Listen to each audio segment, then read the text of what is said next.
Entre contadas. Entre contadas. Entre contadas. Entre contadas. ¡Ay, entre contadas! Entre contadas. Entrevistas a narradoras y narradores. Hola, hola, soy Vivian Tirión de nuevo frente a ustedes, con el gusto de presentarles a un personaje más del mundo de los cuentos. Entre Contadas es una sección de entrevistas de la Red de Narradoras México y estoy colaborando con ellas en este aspecto. Hoy tenemos un invitado de lujo. Bueno, todos los invitados son de lujo y así lo decimos, pero este es de lujo, lujo. Él es Ignacio Nacho Casas. Yo le digo Nachito, no sé por qué, pero le digo Nachito. Pero es Nacho Casas. Él es egresado de la UNAM y del Centro de Creación Literaria Javier Villaurrutia. Les cuento, es la de Limba, ¿verdad? La Javier Villaurrutia. Es la escuela de Limba. Ok. Sí, el Centro de Creación Literaria Javier Villaurrutia de Limba. Ha trabajado en teatro, cine, radio, televisión, parques, jardines, bodegas, teatros, mercados y en todo lugar posible. Tiene publicado un álbum infantil de título Lili Nieta, Lulú Abuela. Aquí está atrás. El mismo cuento lo tiene en aplicación digital y también otro, Pietro y Dalía San, en la revista electrónica nocturnario.com.mx se publicó. También escribe poesía, El verbo todo lo es, bonito título, y Equinos, publicados en Doble Sol y Tinta Nueva respectivamente. Esto que les voy a decir, pues yo fui testigo, así que me da mucha emoción decirles que en el 2019 ganó el premio de novela histórica convocado por Random House y el Claustro de Sor Juana por La esclava de Juana Inés. Se publica en el 2020 por el sello Grijalbo. Todo esto y mucho más es lo que hace Nacho Casas. Pero en el mundo de la narración oral, a pesar de ser autodidacta, lo confiesa, considera tener como maestros de narración oral no formales a Moisés Wendelewitz, Marcela Romero, Elia Crote y algunas personas más. De cada uno de ellos, dice, a través de la observación y la escucha conscientes, fue tomando elementos para irse formando y teniendo idea de qué sí y qué no en esto del arte de la palabra hablada y compartida. Como narrador oral, ha participado en festivales, tanto nacionales como en otros países de Latinoamérica, Estados Unidos y el Caribe. Forma parte de los elencos estables de narradores profesionales del Fondo de Cultura Económica, de Alas y Raíces, y también colabora con otras editoriales diversas, contando parte de sus fondos editoriales. ¿Cómo ves, Nacho? ¿Reconoces todo eso? Reconozco todo esto, Vivian, y te agradezco, pues les agradezco que me hayan invitado,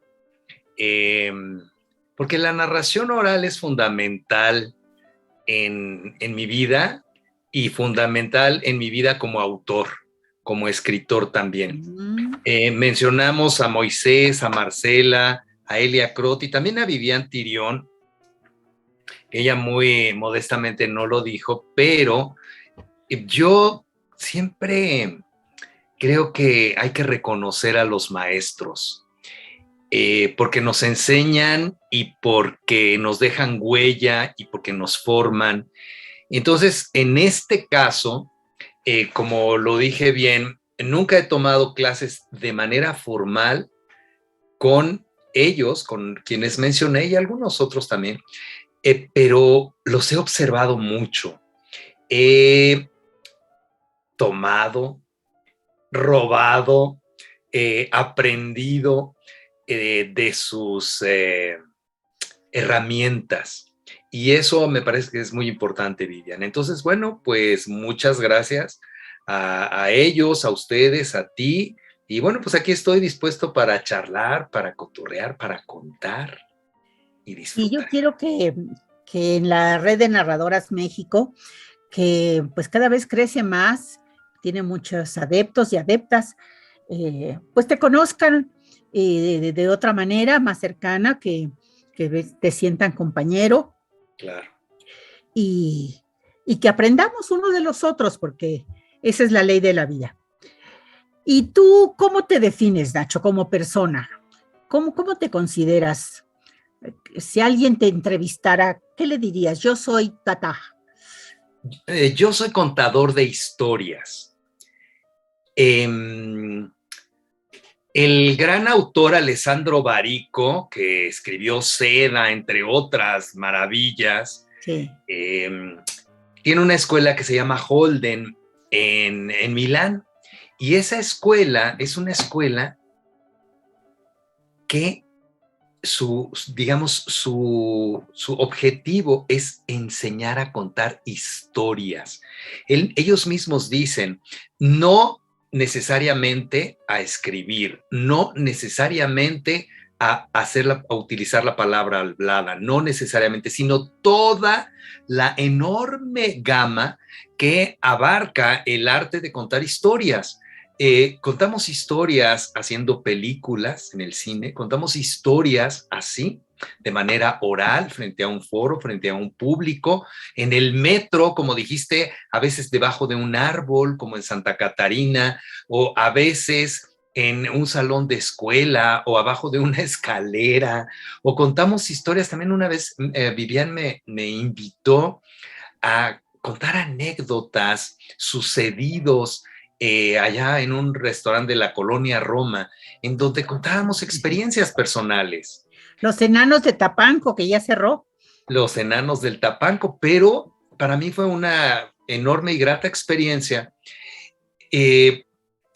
Tal vez en ese momento no hubiera podido decir que soy un contador de historias, pero ahora sí, porque cuento historias con el arte de la palabra hablada, con la voz, con el gesto. Cuento historias con las palabras, escribiéndolas. Cuento historias con las imágenes, porque también leemos imágenes. En fin, ahora, como tú me lo acabas de preguntar, puedo definirme como un contador de historias. Y eso me da mucha alegría, Vivian. No sé. Claro. Yo creo que tú también. Estamos por ese mismo camino. Claro que sí. Nos llena esto de contar, compartir y completarnos con los otros, porque nosotros solo somos la mitad de la historia, solo contamos la mitad de la historia, ¿no? La otra mitad la hacemos en complicidad con los escuchas. Así es. Oye, Nachito, pues como dije, abarcas varios ámbitos en tu quehacer artístico. ¿Dónde te sientes más realizado, más tú? ¿En el teatro, en el cine, en la televisión, contando directo con públicos adultos o infantiles, entrevistando como conductor, que yo he sido testigo también de La Pandilla o de aquel programa de televisión tan maravilloso que condujiste? Nos conocimos haciendo un programa de radio, ¿cómo se llamaba el programa de radio? Kikiriki, las salas están aquí. Exactamente, maravilloso, que fue como un año o algo así que estuvimos grabando semana a semana. ¿Dónde te sientes más cómodo? ¿Dónde te sientes más tú? Fíjate, Vivian, que yo empecé en el teatro y me sentía muy feliz y muy cómodo, pero la vida va cambiando un poco. Y cuando yo era amigo de Moisés Mendelewicz desde tiempo atrás, porque teníamos amigos comunes, y yo sabía que él contaba cuentos, pero no me había acercado. Y después coincidimos en la alberca del Hawaii de Río Churubusco y División del Norte. Sí, él vivía por Nadaba. ahí, muy cerca. Él vivía por allí y nadábamos y después, junto con otros amigos, hacíamos la chorcha y platicábamos. Entonces, él, yo creo que vivía contando, porque nos envolvía y en una de esas nos invitó al Trotsky para que fuéramos a verlo. Y cuando lo vi, dije, no es posible. Eso es una maravilla, porque nos regalaba imágenes y lo que él estaba viendo adentro de sí mismo, esas imágenes que fabricaba con la imaginación y con su talento, nos las regalaba. Entonces yo dije, ay, yo quiero hacer eso. Y a partir de eso me puse a investigar, a estudiar, a ver, a observar a otros narradores y así empecé. Entonces ahora te puedo decir que me siento muy feliz, en donde más soy yo, es no solamente escribiendo, todas las mañanas escribo, utilizo la imaginación, la investigación, el lenguaje, y siempre escribo y leo en voz alta, escribo y leo en voz alta. Me siento feliz ahí. Me siento feliz contando cuentos también. Ahora en la pandemia ha sido raro contar los cuentos por Zoom. Sin embargo, ya estamos empezando a hacerlo también de manera presencial. Y este fin de semana tuve una contada en Ecatepec, en un centro cultural, y me sentí el más feliz en ese momento. Fue una contada para todo público realmente, no necesariamente para niños, sino para todo mundo. Y en ese momento dije, aquí soy feliz, aquí quiero estar. Pero también cuando estoy escribiendo en las mañanas y también cuando estoy en el radio. Ahora, en esos 3 espacios, que son los espacios de la palabra, es donde me siento más feliz. Por supuesto. Oye, Nacho, ¿por qué no nos cuentas tu primera vez contando cuentos? ¿Cómo fue? Fíjate, te voy a contar, Vivian, que en el programa de Kikiriki, las alas están aquí, había muchos narradores. Sí. Porque formaban parte del elenco de Alas y Raíces también, y era una producción de Alas y Raíces en aquel momento. Pero yo todavía no era exactamente un narrador oral de manera formal, sino que a mí me invitaron porque yo soy un actor que también he hecho mucho radio. Entonces la productora me invitó y conocí a varios, como tú, por ejemplo, y Pilar. Pilar también. En fin, éramos un elenco grande, grande.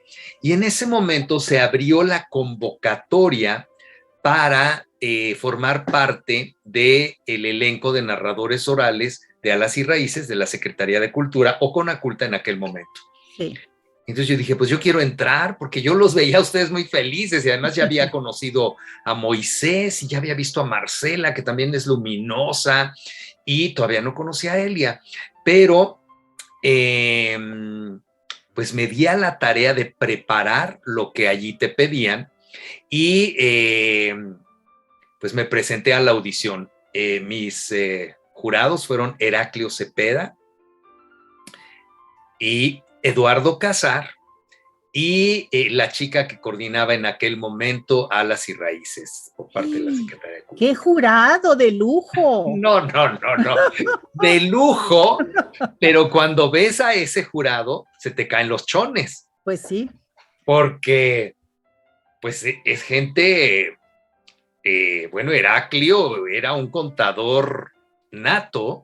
Sí, lo es. Y Casar, pues es un poeta notabilísimo, conocedor de la palabra, de la lengua, del lenguaje, de los recursos. Además, yo también soy amigo de Alma Velasco, que es la esposa de Eduardo. Sí. Y yo sin saber, porque yo no sabía quiénes eran el jurado. Igual y si sabes te echas para atrás, Nacho. No, si sabes, si salgo corriendo. Y yo sin saber preparé porque Alma escribe, es escritora también, Sí. preparé unos cuentos de ella y preparé unas leyendas chiapanecas. Entonces, pues realmente yo creo que ahí el dios de la palabra me ayudó, porque esa fue la primera contada que hicimos que yo hice en el Museo de Culturas Populares. En la parte alta había unos salones y ellos pues deliberaron, me vieron, Heraclio me dijo, a ver, improvisa a partir de esto, improvisa una situación, pues como ya traes estas leyendas chiapanecas, improvisa algo al respecto. Y pues la imaginación también juega un papel muy importante. Y yo había visto que he ido varias veces a San Cristóbal, a Comitán, a Tuxtla, toda esa zona, y veía cómo los indígenas, los celtales, los tzotziles, los chontales, caminaban y hacían sus rituales. Entonces, pues me puse ahí a inventar una situación caminando de la manera como ellos lo hacen, con respeto, por supuesto. Y bueno, funcionó y a partir de allí entré a Alas y Raíces. Entonces, digamos, esa fue pues mi primera sesión con 2 jurados y la tercera, que era la chava que coordinaba, poco público, pero qué público y qué jurado. Sí, y ya con público, ¿cuál fue? Ay, con público, fíjate que yo he contado poco en el árbol de Beatriz. Santa Catarina. En Santa Catarina. Ajá. Pero sí he contado. Y entonces no recuerdo por qué razón Beatriz, que pues ya tú la conoces mejor que yo, sin lugar a dudas. Claro. Y me vio en algún lado y me invitó a contar ahí a ese árbol. Y si no me equivoco, conté uno de los cuentos que más me gustan y que todavía funciona hasta la fecha, y que es El niño triclinio y la bella Dorotea. Ay, que también yo lo cuento, es de mi repertorio también. Contigo aprendí a hacer repertorio, porque también es de Jorge Ibargüengoitia. Sí. Y bueno, también contigo fui a un festival de narración en Monterrey. Y además del festival, pues había charlas y Viviana insistía mucho en armar un repertorio, ¿no? Entonces, pues yo, Triclinio está entre mis hits, porque es un cuento que funciona muy bien. Sí. Maravilloso. Y además nos permite jugar mucho y nos permite recordar a Jorge Ibargüengoitia. Y pues, si no me equivoco, esa fue la primera contada con público, pues ya, como con público divorcio, con gente que yo ya pues ni conocía. Sí, nosotros le llamamos público. Público, sí, público. Ya a la única que conocía era a Beatriz, y me acuerdo que la veía, se distinguía porque tenía el pelo naranja. Sí. Toda la gente. Pues el festival de ella está cumpliendo en este mes de octubre 35 años. Sí. Y ayer tuvimos una sesión para tratar de dar testimonio cada uno desde su visión de lo que Santa Catarina ha representado para nosotros, y parece que lo va a recopilar todo. Salió la idea de hacer un podcast y alguna memoria escrita, en fin, porque 35 años son 35 años. Claro. Oye, Nacho, pues supongo que tendrás algunas anécdotas, ¿verdad? Sí, pues sí, tengo muchas y diversas. En una ocasión nos invitaron algunos narradores a la Feria del Libro de Panamá, porque México fue el país invitado. Y bueno, pues llevábamos obviamente un repertorio de cuentos mexicanos, de leyendas, etcétera. Perdón, ¿quién más fue contigo? Estaba Norma Torres, entre otros cuentacuentos, creo que Marcela también, Ujú, y varios más. ujú. Y varios más. Ah, y también había un chavo que cuenta con rap. Y eran los 100 años también de nacimiento del poeta Efraín Huerta. Entonces había muchas fotografías y había sus versos, pero pues eh, nadie le tomaba en cuenta porque pues no sabía ni quién era Efraín Huerta.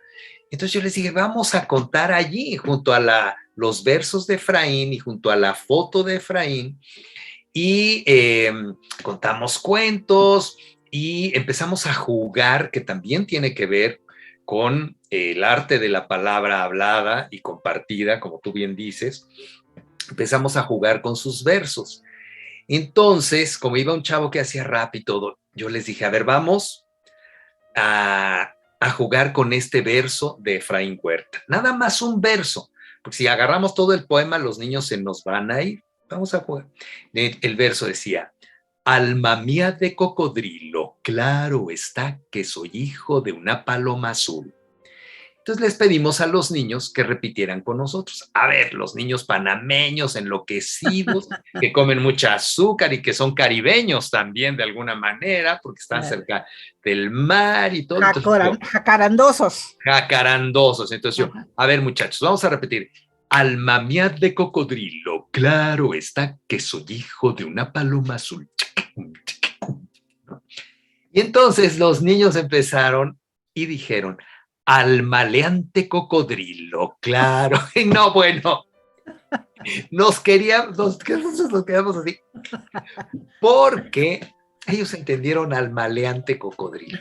Y a mí me parece que lo tradujeron muy bien, que fue un acierto y que seguramente Efraín Huerta hubiera estado contentísimo, porque en la mente de un niño es muy, y también de un adulto que imagine y que sea juguetón, es muy probable que haya un cocodrilo maleante, ¿no? Claro. Pero fíjate que se nos olvida, Nacho, que el español son muchos españoles. Sí, ¿no? tienes razón. A mí me pasó algo parecido con el lenguaje en Colombia. También íbamos a contar escuelas y aquí y allá y bla, bla. Y terminando una contada en una escuela, dijeron la foto, y nos fuimos a una fuente para reunirnos ahí alrededor y que tomaran la foto, y algunos de los niños nos siguieron a los narradores y también se pusieron como parte de la decoración de la foto.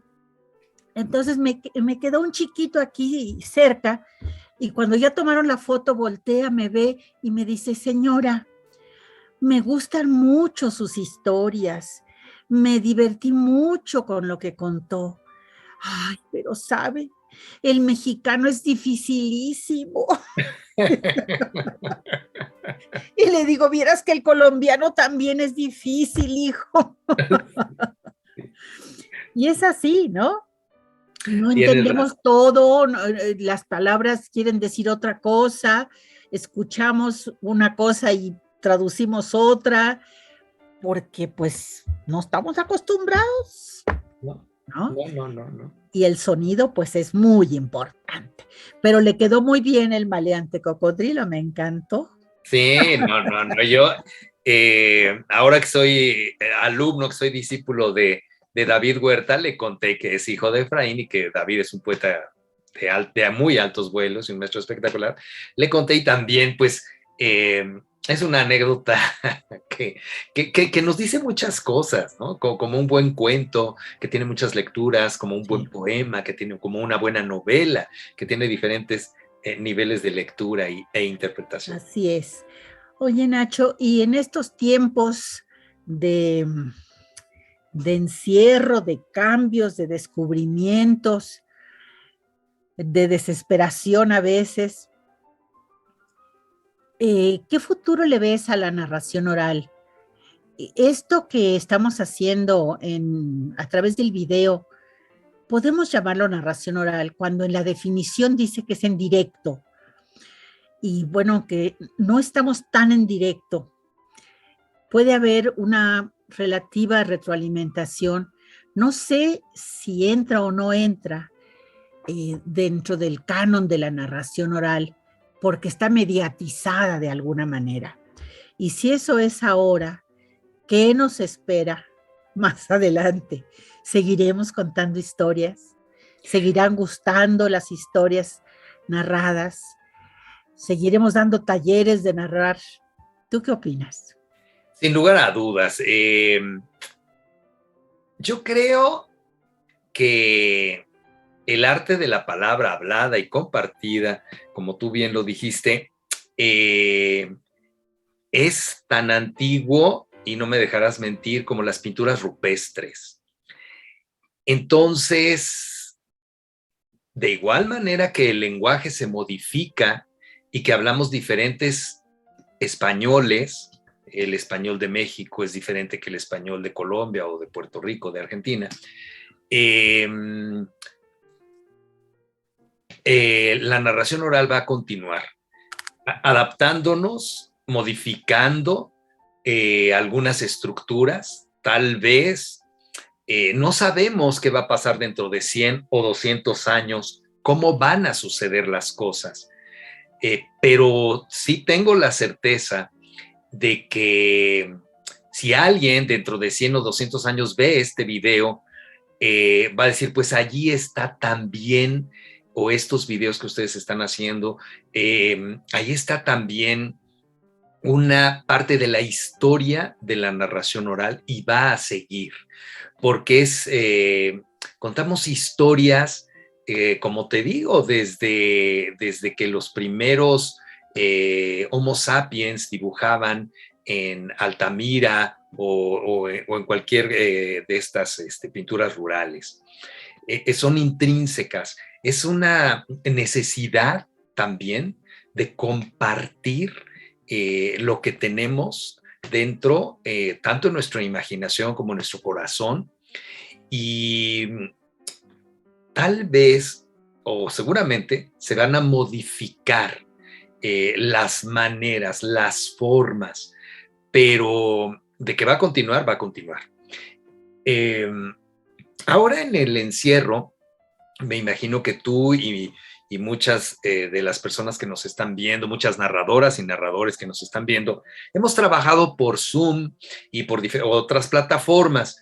Cuando estamos con el público, sí hay una magia, sí reaccionan ante las historias que les estás contando, ante los estímulos que les estás mandando. Cuando se graban y ellos lo reproducen en otro momento, la situación es diferente.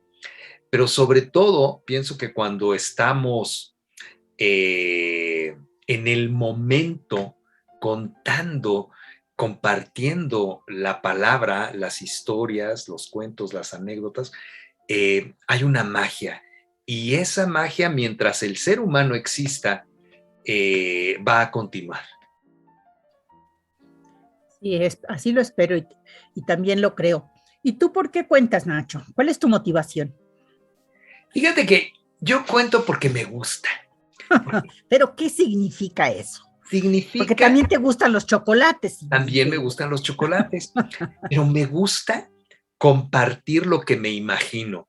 Cuando preparamos un cuento, hacemos imágenes.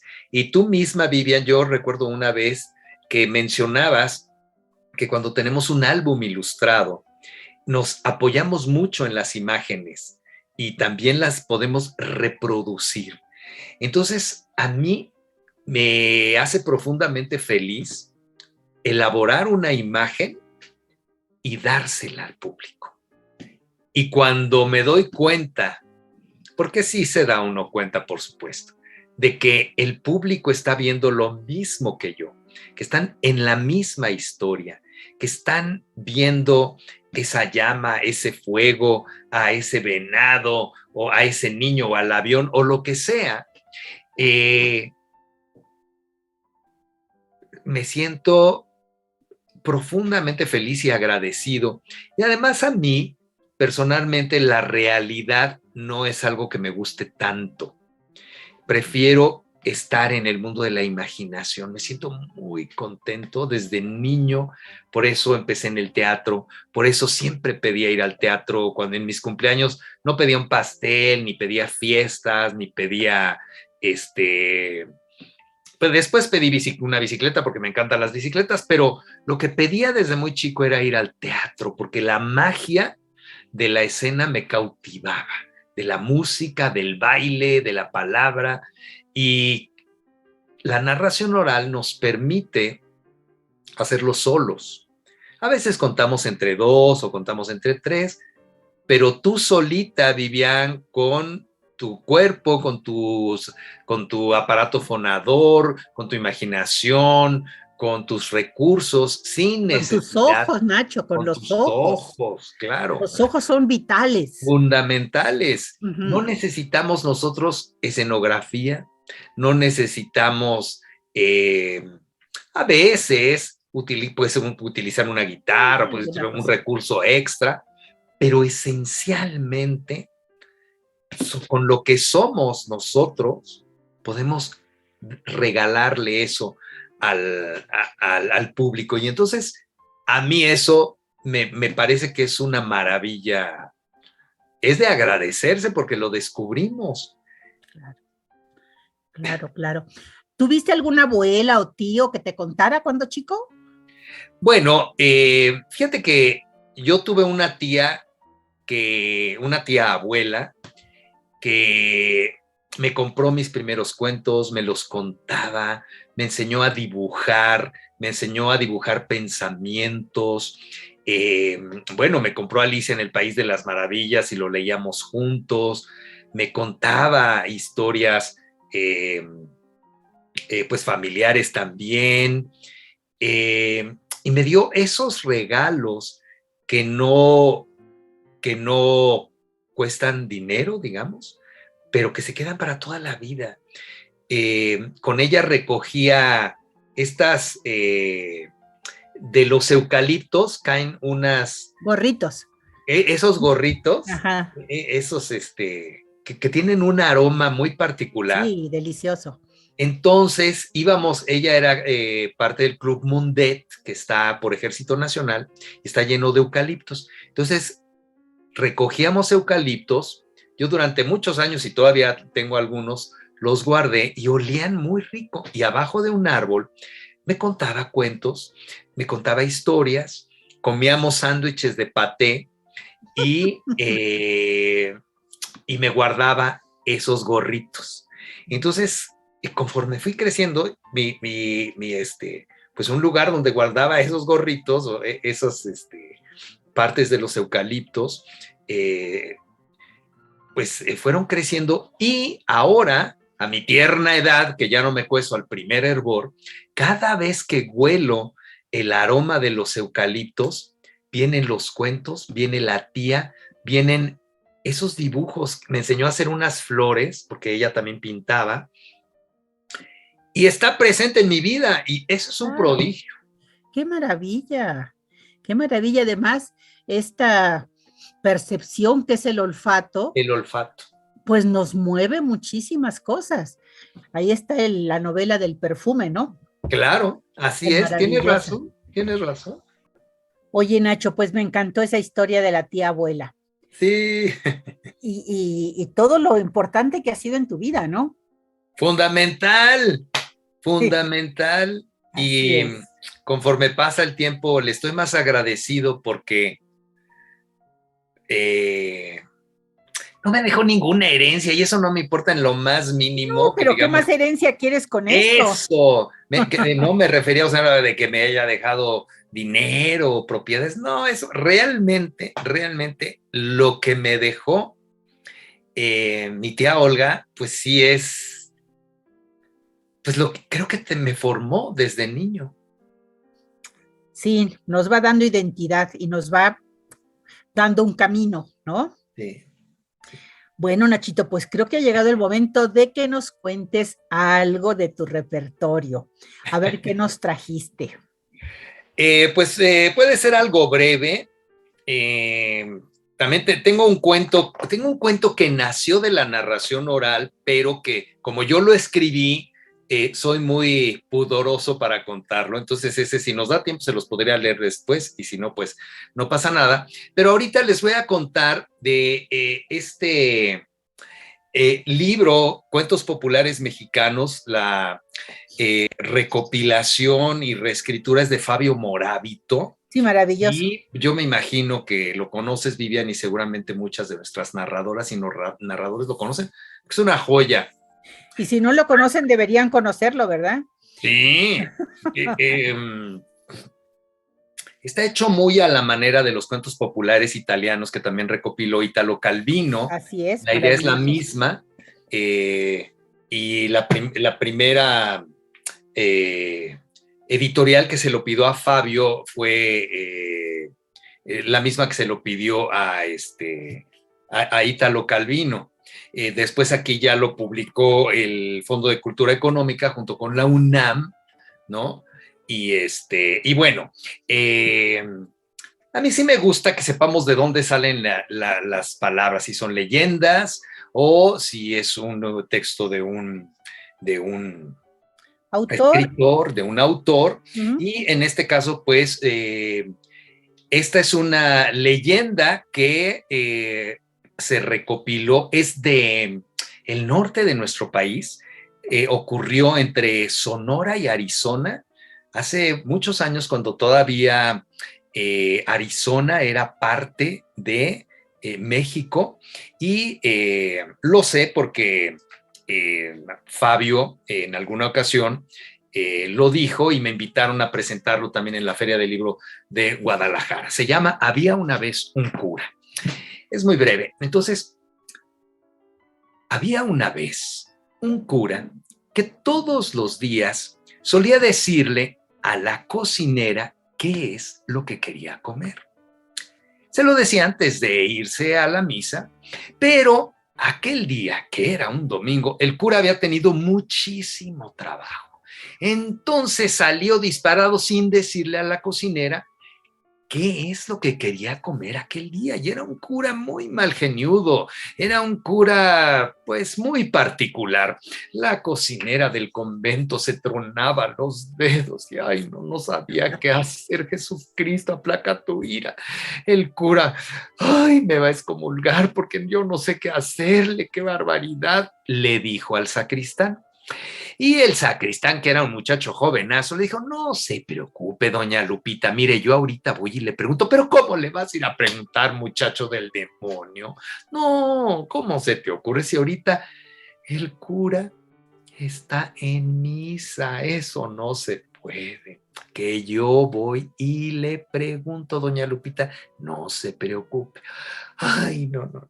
Allá va aquel jovenazo, entra a la parroquia, entra a la capilla y discretamente se va y se sienta en la primera banca que tenía un lugar.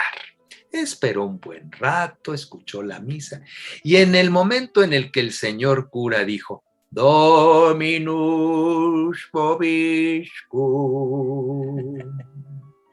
el muchacho se levantó y le dijo, Padriorum, como quierorum oyorum supoyorum. El señor cura entendió y dijo, oyorum quierorum, pollorium en caldorium concilorium. Amén. No, hombre, el jovenazo salió disparado para decirle a doña Lupita qué era lo que quería comer el señor cura aquel día. Y así le volvió el alma al cielo a la mujer, que de inmediato se puso a prepararle, ¿qué cosa? Su pollo en caldo con chile al señor cura. Y colorado, colorín, este cuento llegó a su fin. Válgame Dios, pues qué habilidosos.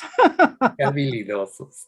Que a veces es un cuento muy breve, pero pues en este libro, Cuentos Populares Mexicanos, podemos encontrar maravillas y recrearlas Sí, pues, creo que funciona muy bien. por supuesto. Y estaba yo escuchándote, Nacho, y pensando en ese tesoro que tienes en la voz, porque no es una voz como cualquier otra voz, es una voz especial la que tú tienes. No sé de dónde la compraste, a qué santo te comendaste, o si también es algo que te heredó tu tía. Pero es una voz muy versátil, haces con ella lo que quieres, y la voz en la narración oral es el, la piedra filosofal, digamos. Sí, ¿No? sí. Sí, tienes razón. Bueno, yo empecé pues en el teatro, por mi amor, como ya les conté desde el principio, a las artes escénicas, sobre todo al teatro. Pues estudié actuación con Abramo Seransky, con Hugo Argüelles, un notable dramaturgo, con José Antonio Alcaraz, y también he trabajado mucho en la radio y en la televisión como locutor y como conductor.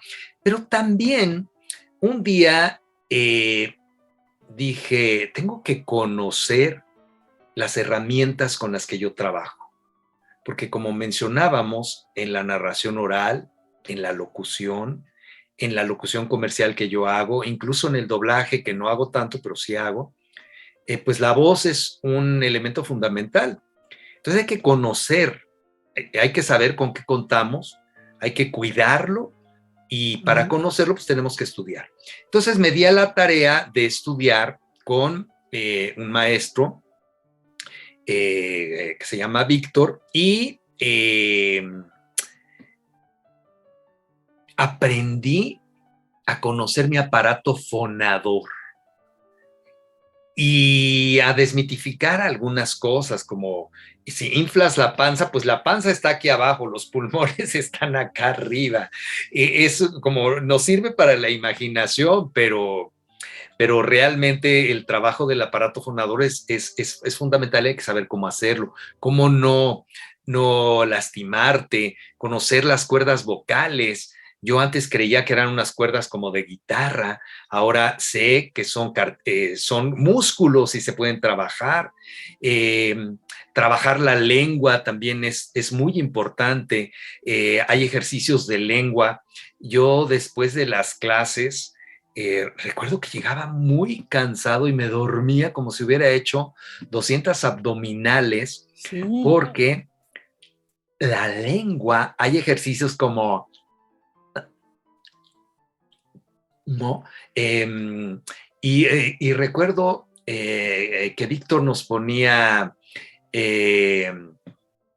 con una frase muy sencilla que es, los 3 cochinitos ya están en la cama, a trabajar, por ejemplo, la lengua. Entonces teníamos que decir, los 3 cochinitos ya están en la cama, muchos besitos les dio su mamá, y calientitos todos en su cama, desde unos datos los es un galán. Y después, alrededor, tocando el paladar medio, el paladar del fondo, la glotis, inflando los cachetes, en fin, es todo un método que se llama COSART y te permite tener más versatilidad, además de, bueno, pues lo que ya uno traiga de herramientas propias, pero creo que en nuestro quehacer, en el quehacer de la palabra, tanto para la palabra escrita, muchos de mis maestros me han dicho siempre, si llega la inspiración, que nos agarre trabajando. No vamos a esperar a que llegue la inspiración y me diga, ahora tienes esta voz, o ahora tienes esta idea para escribir esta novela o este cuento. Hay que darle. Entonces, pues sí, me puse las pilas y trabajé la voz, Vivian. Y dicen los que saben que los que buscan encuentran. Los que no buscan, pues no encontrarán nada. Oye, Nacho, tienes muchos libros para variar. Te digo para variar porque... Tú también. Yo también. Y antes de que pasemos a otra faceta de tu muy variado currículum. ¿Nos puedes mencionar 5 títulos de libros importantes en tu vida? Ay, bueno, tengo varios. Seda de Alessandro Barico, que ya mencioné. Yo creo que a ti también te pasa, Vivian, que ya no leemos como un lector común. Leemos como narradores. Y también yo también creo que también te debe pasar, también leo como escritor. Entonces, con Barico aprendí a hacer capítulos breves, a redondearlos, a escribir una frase y dejar la hoja en blanco, porque crea, así como cuando los narradores hacemos una imagen y se las damos al público, una frase y lo demás en una hoja en blanco crea algo en el lector. Entonces, Barico me parece que es fundamental. Hay un autor que me marcó desde muy chico y a quien quiero mucho, es Mijael Ende. Él escribió La historia sin fin, Momo o Los ladrones del tiempo.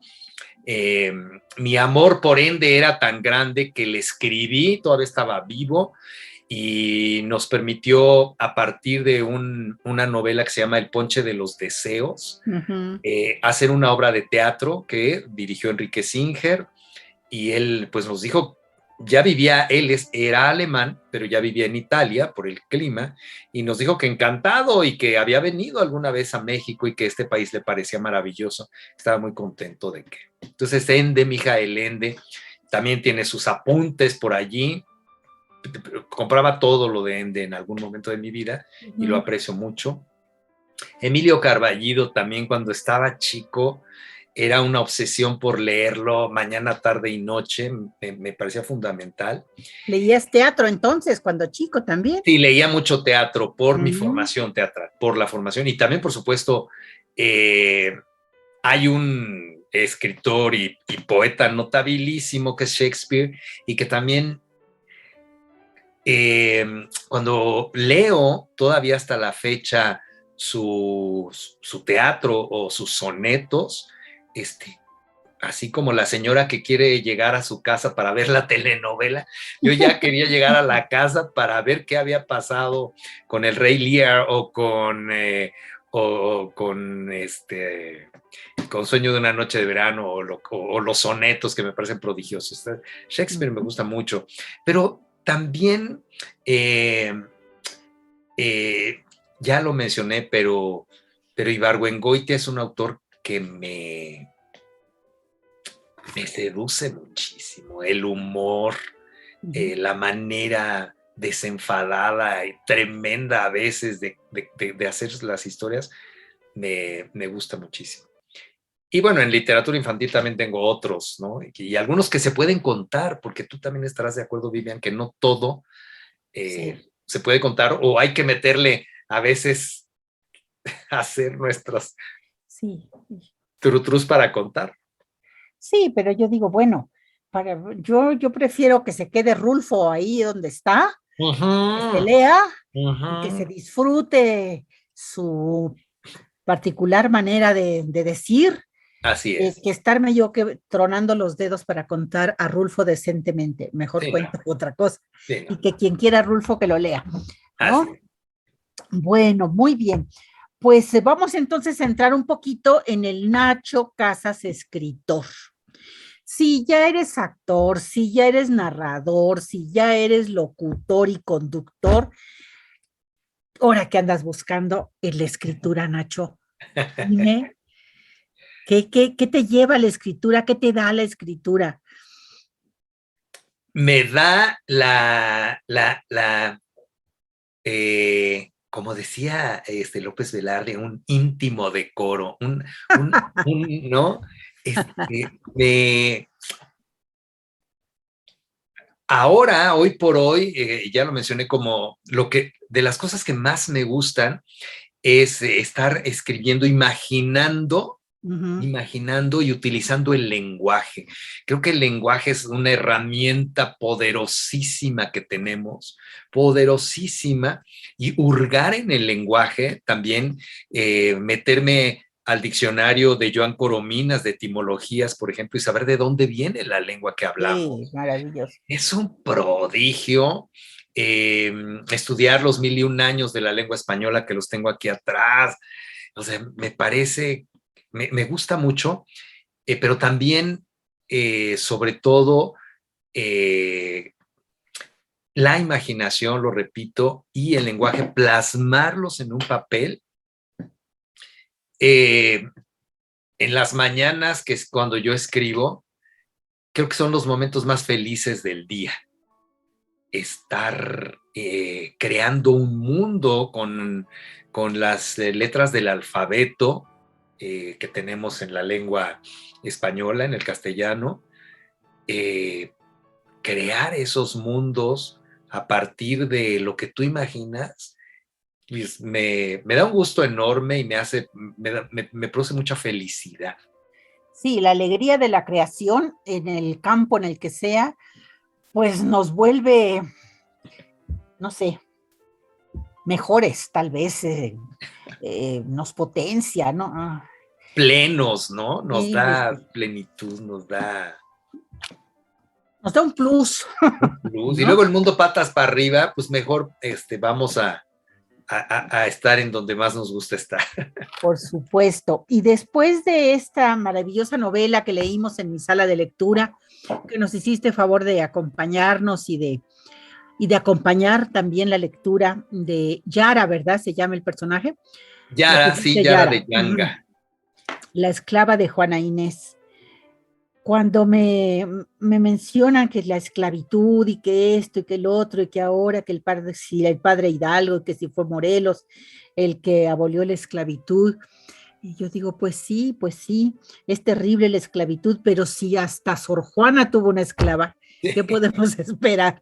¿No? Sor Juana con una esclava. Pero bueno, pues eran cosas de la época, ¿no? Así era. Sí, cosas de la época.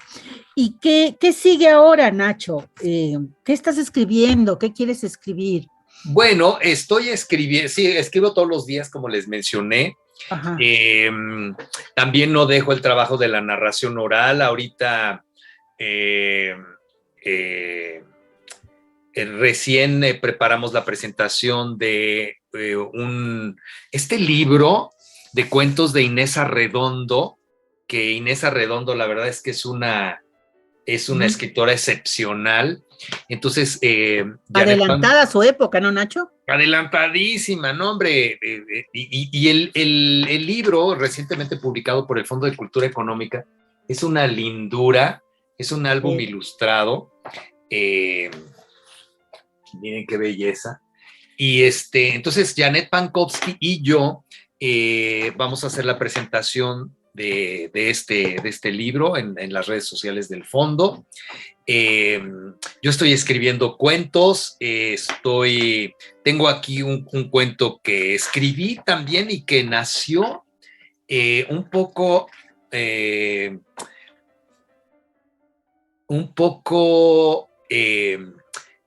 impulsado por la narración oral. Se publicó hace poco, se llama Vagón Naranja, y se publicó en una revista que se llama Bicentenario, que edita el Instituto Mora. Este cuentito pues se publicó después de la novela de La esclava de Sor Juana. Tengo también, aquí es una antología de cuentos, y aquí hay varios cuentos míos. Se llama La pluma que vuela. ¿Qué editorial es? Es una edición del taller, de un taller que dirige Rebeca Orozco. Es una edición de autores, digamos. Y bueno, estoy escribiendo y preparando nuevas publicaciones que ya verán en su momento. Sorpresita. Bueno, pues léenos el cuento, ¿no, Nacho? El que habías pensado. Sí. no creo que esté tan largo, pero Tenemos tiempo, vamos bien de tiempo, ¿eh? bueno, este cuento se llama Vagón Naranja. Y pues, como yo soy, no sé por qué yo no puedo contar los cuentos que yo he escrito. Según yo los preparo y no. Ay, también tengo que decir una cosa, que el cuento que está aquí atrás de Lili Nieta, Lulú Abuela, Sí. Uh-huh. este que está aquí, Uh-huh. Giovanna Cavazola, que es una lindura, hizo un montaje teatral precioso, contando y actuando con títeres y con estos libros que se abren como pop-ups. Uh-huh. Y la verdad es que quiero mencionarla porque ella es parte de nosotros. Sí, sí, sí. ¿No? De este gremio, y le agradezco infinitamente a Giovanna su... Ojalá y la vuelva a presentar. Cuando la presentó yo estaba viajando y no la pude ver. Me quedé con ganas de verla por los dos, por ser ella y por ser tú. Así que ojalá y se pueda volver a montar. Por la pandemia dio pocas funciones en Huerto Roma y en algunos otros lugares, pero bueno, esperemos que ya sí, pronto podamos. Por supuesto. Pues bueno, estaremos pendientes de las novedades, Nacho. Mientras eso llega, danos por favor esta lectura. A ver. Del Vagón Naranja o algo así. A ver. Vagón Naranja, ahí les va. Llegó de París, pero no sobre las alas de una cigüeña, sopilote o avión, no. Viajó durante días y noches entre olas, peces y gaviotas, surcando el Atlántico a bordo de un enorme buque. Desmembrado, conoció el calor de alta mar y la brisa fresca en medio de la inmensidad. Un puerto francés, Marsella, le dijo ¡au revoir! Y le cantó la despedida. Un puerto mexicano, Veracruz, le dio la bienvenida y lo recibió con guapangos y marimbas. En un tren de carga, acompañado de los colores del trópico y el aroma de gardenias, café y huele de noche, atravesó manglares, cascadas, ríos. Cruzó la neblina perpetua de las cumbres de Maltrata, que lo trataron bien, por cierto. Miró el pico de Orizaba con curiosidad. Los volcanes Malinche, Popocatépetl e Iztaccíhuatl observaron sus vidrios, puertas, neumáticos y su cabina de conducción con asombro. El frío de la nieve volcánica lo cautivó. Los llanos de Apan y su olor a pulque lo deleitaron. Largos caminos recorrió desde el Golfo hasta el altiplano. Mientras todo esto sucedía, una tropa de hombres, cual topos, escarbaba el acuoso subsuelo de la Ciudad de México para llenarlo de túneles, pasadizos, rieles, caminos alejados de la luz del día. Albañiles, ingenieros, cargadores, electricistas y hasta arqueólogos hurgaban los intestinos de la antigua México Tenochtitlán, que un día sí y otro también regalaba a los mexicanos del siglo XX testimonios de su antigua grandeza, esculturas prehispánicas de dioses buenos, figuras de hombres y mujeres, de perros, jaguares, ocelotes, joyas de oro y obsidiana. Luego de tan largo viaje, llegó a su primer destino, Ciudad Sagún. Ahí fue armado con calma y alegría, tal como chicos y grandes ensamblan las piezas de un Lego. Así nació el protagonista de esta historia, un vagón de metro color naranja. Pero faltaba un traslado más, ahora a su destino final, la Ciudad de México. En el mes de la patria de 1969, el vagón, decorado con franjas tricolores y el escudo nacional mexicano en sus costados, realizó orgulloso su primer trayecto sobre los rieles que corrían de Zaragoza a Chapultepec. Ese fue el primer viaje de los muchos que haría en su larga existencia entre los intestinos de la ciudad capital.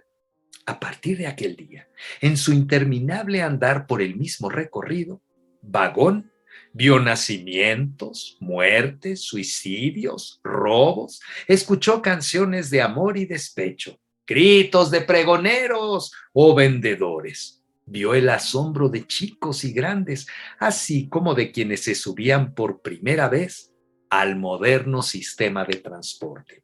Recorrió tantas veces esos túneles que reconocía fácilmente a cada uno de los durmientes, también a los pasajeros, quienes cotidianamente viajaban dentro de él con prisa, amor, fe, necesidad o diversión.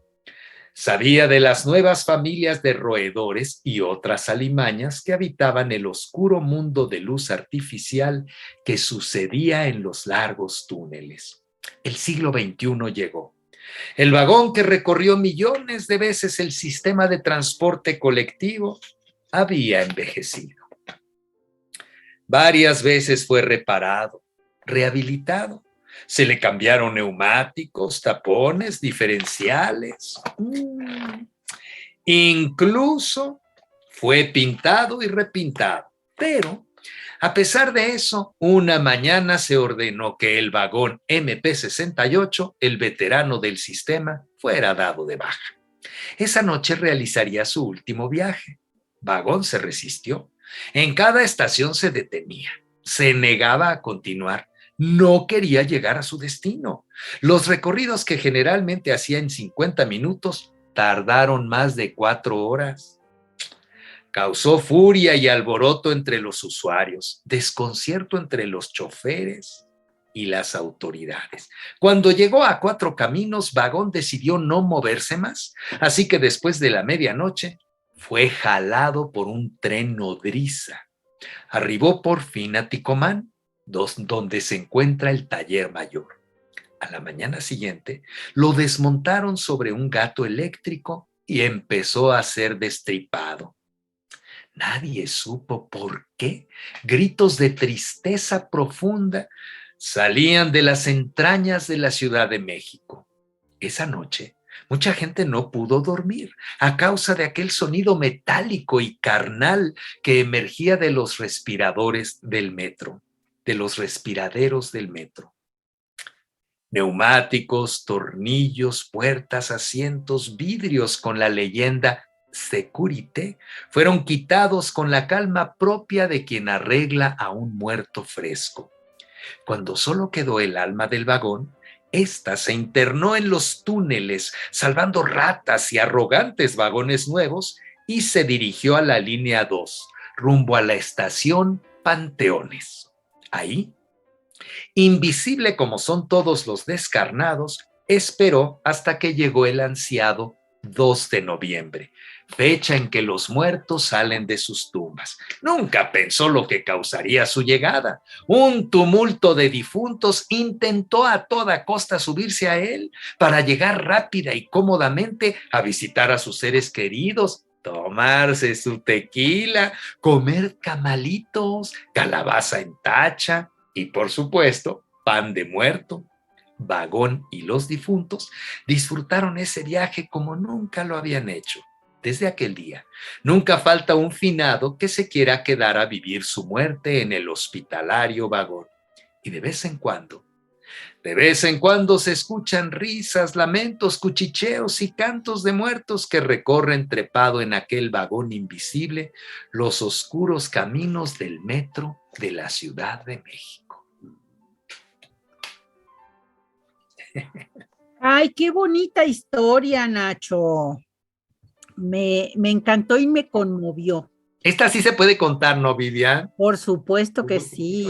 Lo Pero que pasa yo es que tienes que separarte del lenguaje literario para hacerlo más Sí, coloquial claro, y contar la anécdota. Quédate con la anécdota y luego la vas vistiendo, pero claro. ya con un lenguaje más coloquial.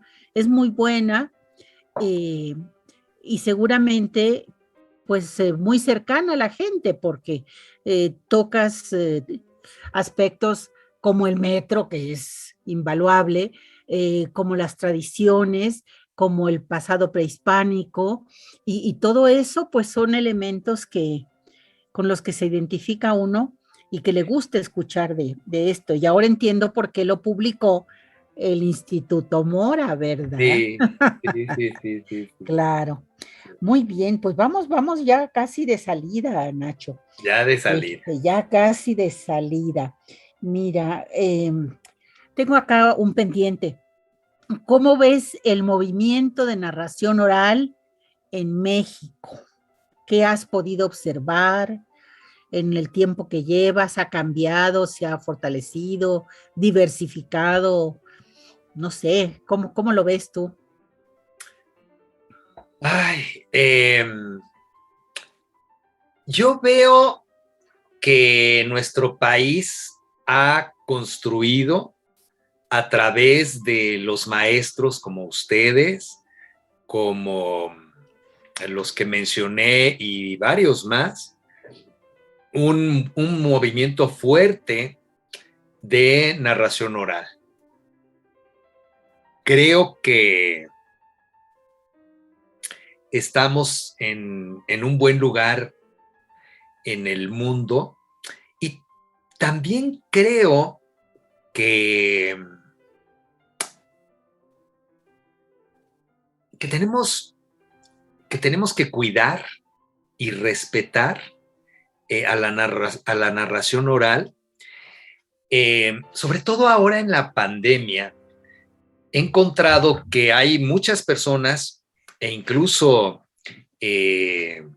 instituciones que se paran frente a el aparato, frente al Zoom, frente a su La pantalla. teléfono, frente a la pantalla y dicen cualquier cosa y se autonombran cuentacuentos. Entonces, creo que nos ha costado, sobre todo a los maestros que empezaron y que tomaron clase con Garzón Céspedes y que han cuidado, creo que ese trabajo hay que cuidarlo, hay que valorarlo y no dejar que se nos vaya de las manos, porque también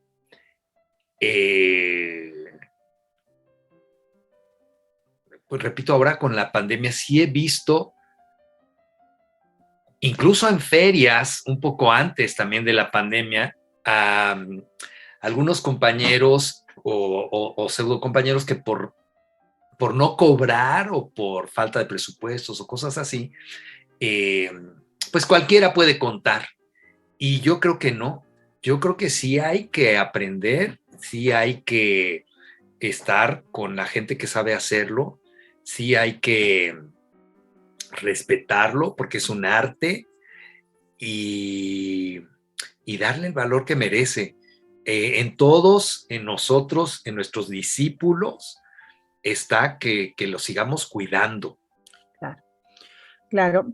Sí, ha surgido mucha improvisación y bueno, puede ser en un principio pues muy peligroso si no empiezan a fortalecerse, ¿no?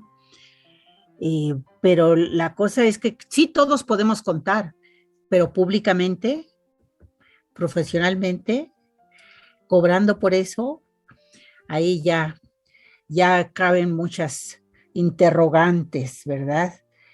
Y el papel de las mujeres, Nacho, en esto del contar, ¿te parece de alguna manera que tienen un perfil distinto?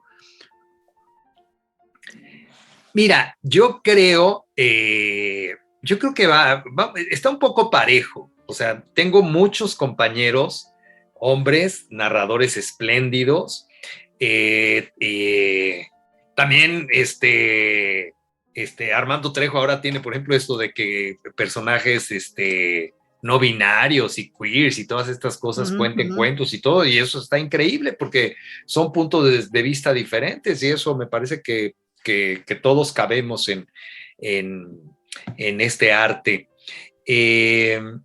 Lo que me llama la atención y me gusta mucho es que las mujeres cuenten desde desde su mirada, desde su perspectiva, desde sus intereses, desde sus corazones, y no necesariamente es lo mismo que la mirada de un hombre.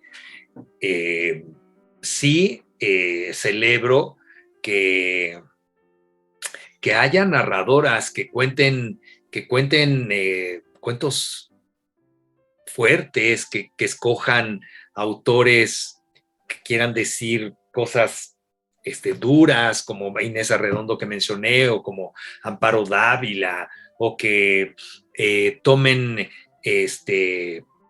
cuentos que tengan que ver con pues el papel de la mujer, a lo mejor en algún momento de la historia o ahora, o que toquen temas fuertes. A veces, bueno, no a veces, sin lugar a dudas, los hombres tenemos visiones diferentes. Y qué bueno. Y qué bueno, porque somos diversos, claro, por supuesto, por supuesto.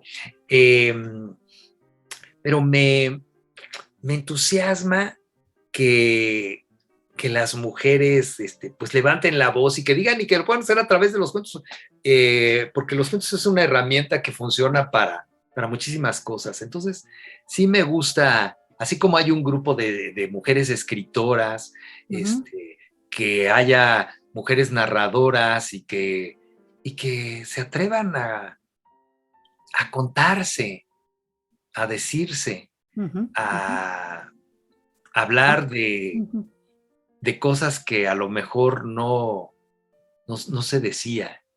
A mostrarse de algún modo, A ¿no? mostrarse también. Y bueno, pues sí, Nacho, hombres y mujeres del mundo seguimos contando y, como dices, seguiremos, porque nos gusta contar y nos gusta que nos cuenten. Es parte de nuestra condición de humanos, supongo yo. El lenguaje y, por ende, el contar.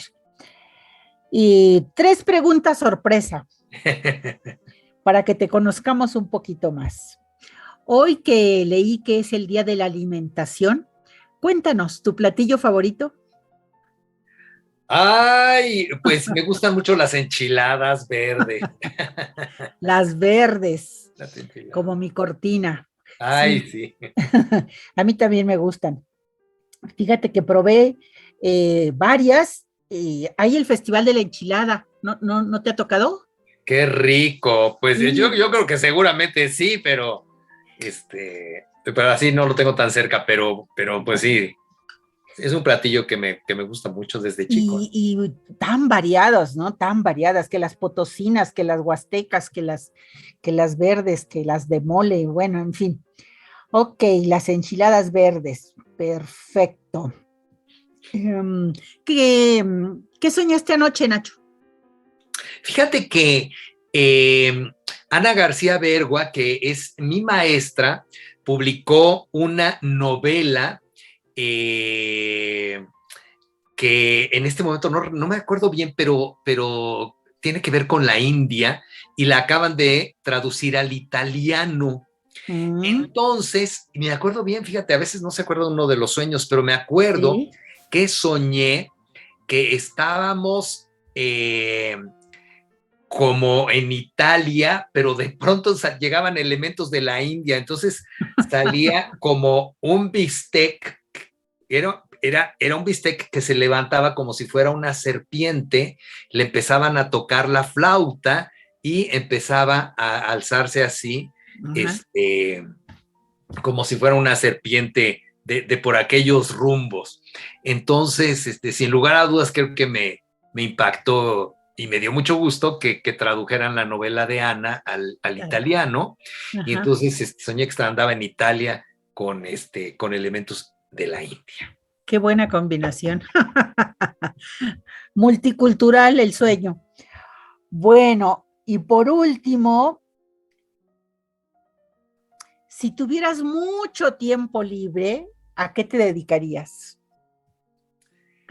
Ay, pues si tuviera mucho tiempo libre me dedicaría a lo mismo que me dedico, porque lo que me gusta es, yo hago lo que me gusta, Vivian, y tú estarás de acuerdo en Sí, que somos bendecidos y afortunados. privilegio. Seguiría leyendo. Sí. Hay un cuento de Jutta Bauer, que por aquí lo tengo, pero no me acuerdo. Creo que también algunos narradores lo cuentan, en donde la señora oveja, Ah, se, sí, sí, ¿no? Selma la oveja. Selma, la oveja, Ajá. se levanta, hace su chamba, bueno, sus cosas, y en la tarde se dedica a, a descansar o a ver, A platicar con su gran amiga. a platicar con su gran amiga, y Ajá, le dicen, y si tuvieras mucho dinero, haría lo mismo, ajá. trabajaría y en la tarde me dedicaría a platicar con mi amiga, ¿no? Entonces, yo creo que esencialmente haría lo mismo. Tal vez bajaría un poco la obligación a veces de, de, de grabar algunas cosas, pero esencialmente leería, prepararía, escribiría y también grabar como locutor me gusta mucho, entonces eh, seguiría haciendo lo mismo. Qué felicidad. Es la felicidad y es Ese es, una lección para los chavos, ¿no, Vivian? claro, Yo te claro. veo a ti plena, te veo satisfecha, te veo contenta, veo que haces lo que te gusta. Sí, sí, sí, también. Trato de pasarla bien. Sí, Aunque, bueno, pues necesitas compensar también con otro tipo de experiencias que a veces son duras, pero no, no quedarnos ahí, sino combinar, ¿no? claro. Combinar. Sigo extrañando mucho a mi marido, como comprenderás. Sí, claro, claro. Sí, ya cumplió 8 añitos que se fue de gira, como él decía. Y bueno, lo sigo extrañando, pero también sigo trabajando mucho. Nacho, algo que no te haya preguntado y que quieras decir. No, bueno, pues agradecerte a ti, agradecerle a las narradoras que eh, creo que conocernos y conocer el trabajo de los demás también de esta forma, como charlas, por supuesto viendo a los compañeros contar, a los colegas, a los amigos, a la familia que somos también de alguna manera, pero también conociéndonos, vamos a ser más fuertes como gremio, como que también es un gremio muy generoso, el de los narradores orales, de mucha amistad. Eh, los, Si entraras a la red, te darías cuenta de cuántas fortalezas hay, cuántas iniciativas, qué solidarias son las personas. Eh, a mí también me tiene sorprendido. Creo que contar cuentos saca lo mejor de los seres humanos, Sin ¿no? lugar a dudas. Y creo que nos podemos quedar con eso, Vivian.